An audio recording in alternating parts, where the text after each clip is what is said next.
ನಮಸ್ಕಾರ ಸ್ನೇಹಿತರೆ, ನಮ್ಮ ನಂಬಿಕೆಗೆ ಸ್ವಾಗತ ಸುಸ್ವಾಗತ. ಸ್ನೇಹಿತರೆ, ಧರ್ಮಸ್ಥಳ ಪ್ರಕರಣ ಎಲ್ಲಿಗೆ ಹೋಗುತ್ತೆ, ಅದು ಎಲ್ಲಿ ಮುಟ್ಟುತ್ತೆ ಅನ್ನೋದನ್ನ ಯಾವ ಆಂಗಲ್ ನಿಂದ ನೋಡಿದ್ರೂ ಗೊತ್ತಾಗ್ತಾನೆ ಇಲ್ಲ.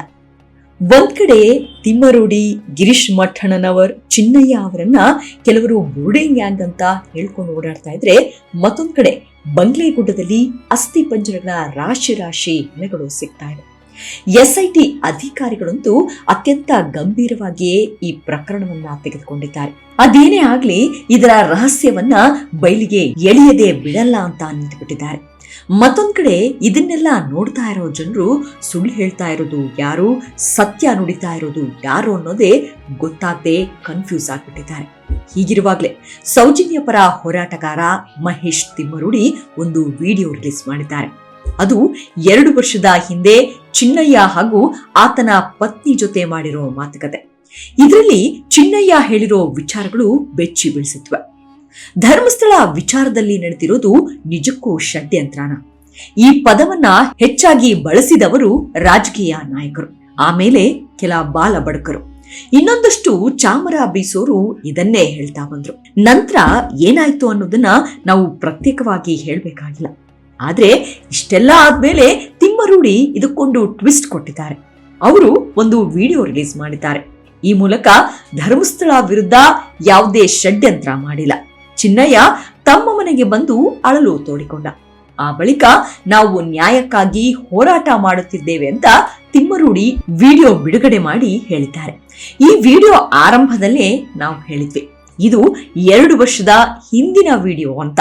ಇದರಲ್ಲಿ ಚಿನ್ನಯ್ಯ ಹೆಂಡತಿ ಜೊತೆ ಆರಾಮಾಗಿ ಕೂತು ಮಾತಾಡಿದ್ದಾನೆ. ತಿಮ್ಮರುಡಿಯವರು ಹೇಳುವಂತೆ ಆತನನ್ನ ಎಲ್ಲಿಯೂ ಹೆದರಿಸಿ ಬೆದರಿಸಿ ಮಾತಾಡಿಸಿರುವಂತೆ ಕಾಣಲ್ಲ. ಕೂಲಾಗಿಯೇ ಕೂತ್ಕೊಂಡು ಯಾವುದೇ ಉದ್ವೇಗ ಇಲ್ಲದೆ ಮಾತನಾಡಿದ್ದಾನೆ. ಈ ವೇಳೆ ಚಿನ್ನಯ್ಯ ಒಂದಷ್ಟು ಗಂಭೀರ ಆರೋಪಗಳನ್ನ ಮಾಡಿದ್ದಾನೆ. ಚಿನ್ನಯ್ಯ ಅನೇಕ ವಿಚಾರಗಳನ್ನ ಹೇಳಿದ್ದ, ಅವೆಲ್ಲವೂ ನಿಜಕ್ಕೂ ಆಘಾತಕಾರಿ ಅನ್ನೋದ್ರಲ್ಲಿ 2 ಮಾತಿಲ್ಲ. ಅದೇ ರೀತಿ 2 ವರ್ಷದ ಹಿಂದೆಯೂ ಬೆಚ್ಚಿ ಬೀಳಿಸುವ ಅತ್ಯಂತ ಭಯಾನಕ ವಿಚಾರಗಳನ್ನ ಹೇಳಿದ್ದ. ಇಲ್ಲಿ ಈತ ಒಂದು ಮಾತನ್ನ ಹೇಳ್ತಾನೆ, ಅದೇನು ಅಂದ್ರೆ, ಇಲ್ಲಿ ಸಿಗ್ತಾ ಇದ್ದವಲ್ಲ ನೋಡಿ, ಆ ಶವಗಳನ್ನ ಹೂತು ಹಾಕ್ಬೇಕಾದ ಸಂದರ್ಭ ಬಂದಾಗ ಯಾರೂ ಬರ್ತಾ ಇರ್ಲಿಲ್ವಂತೆ. ಕಾನೂನು ಪ್ರಕಾರ ಒಂದು ಹೆಣ ಸಿಕ್ಕಿದ್ರೆ ಪೊಲೀಸರು ಬರಲೇಬೇಕು, ಡಾಕ್ಟರ್ ಪೋಸ್ಟ್ ಮಾರ್ಟಮ್ ಮಾಡಲೇಬೇಕು, ಕಾನೂನು ಪ್ರಕ್ರಿಯೆ ಏನೆಲ್ಲ ಇದೆಯೋ ಅದೆಲ್ಲವೂ ಆಗ್ಲೇಬೇಕು. ಆದ್ರೆ ಚಿನ್ನಯ್ಯ ಹೇಳುವಂತೆ ಇಲ್ಲಿ ಯಾವುದೂ ಆಗ್ತಾ ಇರ್ಲಿಲ್ವಂತೆ. ಎಷ್ಟೋ ಹೆಣಗಳನ್ನ ಹಾಗೆ ಹೂತ್ ಹಾಕ್ಸಿದ್ದಾರಂತೆ. ಇಲ್ಲೇನು ನಡೀತಾ ಇರ್ಲಿಲ್ಲ, ನಾವೇ ಹೆಣಗಳನ್ನ ಹೂಳ್ತಾ ಇದ್ವಿ ಅಂತ ಚಿನ್ನಯ್ಯ ಹೇಳ್ತಾನೆ. ಇದಕ್ಕಿಂತಲೂ ಅಚ್ಚರಿ ವಿಚಾರ ಹೊಂದಿದೆ. ಅದೇನ್ ಗೊತ್ತಾ, ಚಿನ್ನಯ್ಯನೇ 2 ಹೆಣಗಳನ್ನ ಕೊಯ್ದಿದ್ದಾನಂತೆ. ನೋಡ್ರಿ ಹೇಗಿದೆ ಅಂತ. ಹೆಣ ಹೂಳ್ತಾ ಇದ್ದವನಿಗೆ ಹೆಣ ಕೊಯ್ಯೋದು ಹೇಗ್ ಗೊತ್ತು? ಅಷ್ಟಕ್ಕೂ ಕಾನೂನಿನಲ್ಲಿ ಇದಕ್ಕೆ ಅವಕಾಶ ಇದೆಯಾ?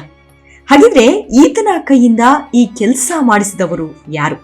ಚಿನ್ನಯ್ಯ ಹೇಳಿರೋದು ಒಂದ್ ವೇಳೆ ನಿಜವೇ ಆಗಿದ್ದಲ್ಲಿ ಅವತ್ತು ಈತನಿಂದ ಹೆಣ ಕೊಯ್ಸಿದವರಿಗೆ ಶಿಕ್ಷೆ ಆಗ್ಲೇಬೇಕು, ಅವರು ಅಮಾನತ್ತು ಆಗ್ಲೇಬೇಕು. ಸದ್ಯ ಇದನ್ನು SIT ಅಧಿಕಾರಿಗಳು ಗಂಭೀರವಾಗಿ ತೆಗೆದುಕೊಳ್ಬೇಕು. ಚಿನ್ನಯ್ಯನನ್ನ ಮತ್ತೊಂದು ಬಾರಿ ವಿಚಾರಣೆ ಮಾಡಿ ಇದರ ಬಗ್ಗೆ ಹೆಚ್ಚಿನ ಮಾಹಿತಿ ಪಡೆದುಕೊಳ್ಬೇಕು ಅನ್ನೋ ಮಾತುಗಳು ಕೇಳಿ ಬರ್ತಿವೆ. ಹೀಗ್ ಮಾಡಿದ್ರೆ ಇದರ ಹಿಂದಿರೋ ಸತ್ಯಾಸತ್ಯತೆಗಳು ಖಂಡಿತ ಹೊರಗೆ ಬರೋದ್ರಲ್ಲಿ ಅನುಮಾನವೇ ಇಲ್ಲ. ಇನ್ನು ಚಿನ್ನಯ್ಯ ಹೇಳೋದೇನಂದ್ರೆ, ನನ್ಗೆ ಅವರು ತುಂಬಾ ಅನ್ಯಾಯ ಮಾಡಿದ್ದಾರೆ, ಅವರು ಮಾಡಿರೋ ದ್ರೋಹ ಅಷ್ಟಿಷ್ಟಲ್ಲ, ಅದೆಲ್ಲವೂ ಆ ದೇವರಿಗೆ ಮಾತ್ರ ಗೊತ್ತು ಅಂದಿದ್ದಾನೆ. ಅಷ್ಟು ವರ್ಷ ಕೆಲಸ ಮಾಡಿರೋದಕ್ಕೆ ನನಗೆ 3.5 ಲಕ್ಷ ಕೊಡಬೇಕು, ಆದ್ರೆ ಕೊಟ್ಟಿಲ್ಲ ಅಂತ ಹೇಳ್ತಾನೆ. ಇಲ್ಲಿ ಒಂದು ವಿಚಾರ ಅಂದ್ರೆ, ಚಿನ್ನಯ್ಯ ಜೈಲಿಗೆ ಹೋಗೋಕ್ಕೂ ಮೊದ್ಲೆ, ಅಂದ್ರೆ ಆತ ತಾನು ಹೆಣ ಹುಡುಕ್ತೀನಿ ಅಂತ ಬಂದಾಗ್ಲೂ ಈ ಮಾತನ್ನ ಹೇಳಿದ್ದ. ಈತನದ್ದು ಅಂದು ಕೂಡ ಅದೇ ಮಾತಾಗಿತ್ತು, ಕಷ್ಟಪಟ್ಟು ಕೆಲಸ ಮಾಡಿದ್ದೀನಿ, ನನ್ನ ದುಡ್ಡು ನನಗೆ ಅವರು ಕೊಡ್ಲಿಲ್ಲ ಅನ್ನೋದು. ಇದೇ ವೇಳೆ ಮತ್ತೊಂದು ಮಾತನ್ನು ಕೂಡ ಹೇಳಿದ್ದಾನೆ. ಅದೇನ್ ಗೊತ್ತಾ, ಅವ್ರು ಹೇಳಿದ್ರು ಅಂತ ಆ ಮಾತನ್ನ ಕೇಳ್ಕೊಂಡು ಹಲವಾರು ಜನರನ್ನ ಈತ ಹೊಡೆದಿದ್ದಾನಂತೆ. ಅವರು ಅದ್ಯಾಕ್ ಹೊಡಿ ಅಂತ ಹೇಳಿದ್ರೋ ಗೊತ್ತಿಲ್ಲ, ಆದ್ರೆ ಅವ್ರು ಹೇಳಿದ್ರು ಅದ್ರಂತೆ ನಾನು ಅವರನ್ನ ರಕ್ತ ಬರುವಂತೆ ಹೊಡಿತಾ ಇದ್ದೆ ಅಂತ ಹೇಳಿದ್ದಾನೆ. ಹಾಗಿದ್ರೆ ಈತನಿಂದ ಹಲ್ಲೆ ಮಾಡಿಸ್ತಾ ಇದ್ದವರು ಯಾರು, ಯಾಕಾಗಿ ಮಾಡಿಸ್ತಾ ಇದ್ರು? ಹಲ್ಲೆಗೊಳಗಾದವರಿಗೂ ಹಲ್ಲೆ ಮಾಡಿಸ್ತಾ ಇದ್ದವರಿಗೂ ಏನ್ ಸಂಬಂಧ ಅನ್ನೋದು ಮಾತ್ರ ಗೊತ್ತಾಗಿಲ್ಲ. ಇದು ಗೊತ್ತಾದ್ರೆ ತನಿಖೆಗೆ ಮತ್ತೊಂದು ಆಯಾಮ ಸಿಕ್ಕಿದ್ರು ಸಿಗ್ಬೋದು. ಇನ್ನು ಚಿನ್ನಯ್ಯ ಹೇಳಿದ ಸೌಜನ್ಯ ಕೊಲೆ ನಡೆದ ದಿನ ನಾನು ಧರ್ಮಸ್ಥಳದಲ್ಲಿ ಇರಲಿಲ್ಲ, ಬದಲಿಗೆ ಊರಿಗೆ ಹೋಗಿದ್ದೆ. ಆ ಸಮಯದಲ್ಲಿ ನನ್ನ ಮೇಲುಸ್ತುವಾರಿ ನನಗೆ ಫೋನ್ ಮಾಡಿದ್ದ ಅಂತ. ನಂತರ ಬಂದ ಮೇಲೆ ಏನಾಯ್ತು ಅನ್ನೋದನ್ನು ಈತ ಹೇಳ್ಕೊಂಡಿದ್ದ. ಆದ್ರೆ ಒಂದು ವಿಚಾರವನ್ನ ಮಾತ್ರ ಹೇಳಿರಲಿಲ್ಲ. ಅದೇನು ಅಂದ್ರೆ ಸೌಜನ್ಯ ಹತ್ಯೆ ಬಳಿಕ ಈತನನ್ನ ಕಳಿಸೋ ಪ್ಲಾನ್ ನಡೆದಿತ್ತ ಅಂತ. ಯಾಕೆಂದ್ರೆ ರೂಮ್ ಬಾಯ್ ಆಗಿದ್ದ ಈತನ ಸ್ನೇಹಿತ ಎಲ್ಲವನ್ನೂ ಹೇಳಿದ್ದ. ಇದು ಒಂದ್ ಕಡೆ ಆದ್ರೆ ಇಲ್ಲಿ ಚಿನ್ನಯ್ಯ ಹೇಳಿರೋದು ಏನಂದ್ರೆ, ಈ ಸಮಯದಲ್ಲಿ ನಾನು ಸೌಜನ್ಯ ಹತ್ಯೆ ಬಗ್ಗೆ ಆಚೆ ಈಚೆ ಏನಾದ್ರೂ ಹೇಳ್ಬಿಡಬಹುದು ಅಂತ ನನ್ನನ್ನ ಹಾಗೂ ನನ್ನ ಕುಟುಂಬವನ್ನ ಆಚೆ ಕಳಿಸೋ ಕೆಲಸ ನಡೀತು. ನನ್ನನ್ನ ಹೊರಗೆ ಕಳಿಸಲು 500 ರೂಪಾಯಿಗಳ 6 ಕಟ್ಟನ್ನ ತಂದಿದ್ರು. ಅದರಲ್ಲಿ 2 ಕಟ್ಟನ್ನ ಮಾತ್ರ ಬಿಚ್ಚಿ ನಾನು ಸೇರಿದಂತೆ ಪತ್ನಿ, ಅಕ್ಕ, ಭಾವನಿಗೆ ಸ್ವಲ್ಪ ಮಾತ್ರ ಕೊಟ್ರು ಅಂದಿದ್ದಾನೆ. ಆದ್ರೆ ಕೊಟ್ಟಿದ್ದು ಯಾರು ಅನ್ನೋದನ್ನ ಸ್ಪಷ್ಟವಾಗಿ ಹೇಳಿಲ್ಲ. ಇದು ಕೂಡ ಗಂಭೀರವಾದ ಆಪಾದನೆಯೇ ಆಗಿದೆ. ಇನ್ನು ಈತ ಇನ್ನೂ ಕೆಲ ಭಯಾನಕವಾದ ವಿಚಾರಗಳನ್ನ ಹೇಳಿದ್ದಾನೆ.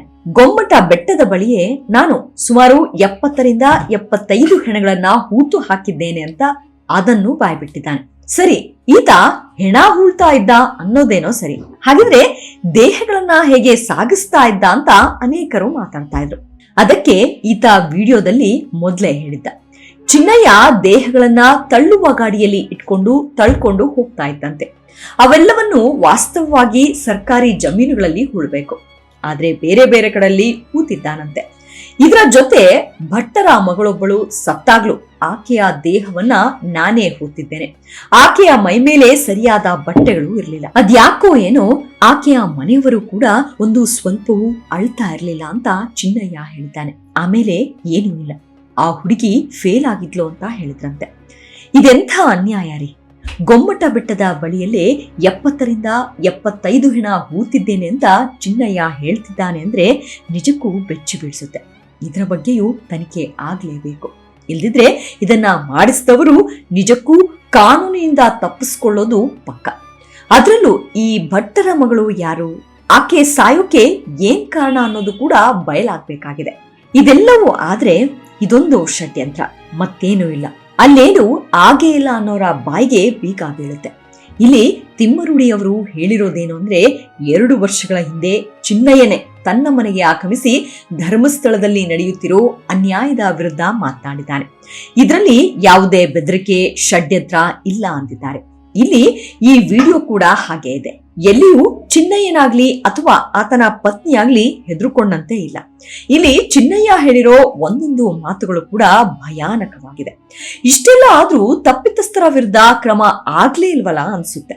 ಅವತ್ತು ಅಂದ್ರೆ 2 ವರ್ಷದ ಹಿಂದೆ ತಿಮ್ಮರೂಡಿಯವರ ಬಳಿ ಚಿನ್ನಯ್ಯ ಇದನ್ನೆಲ್ಲ ಹೇಳಿದ್ದಾನೆ.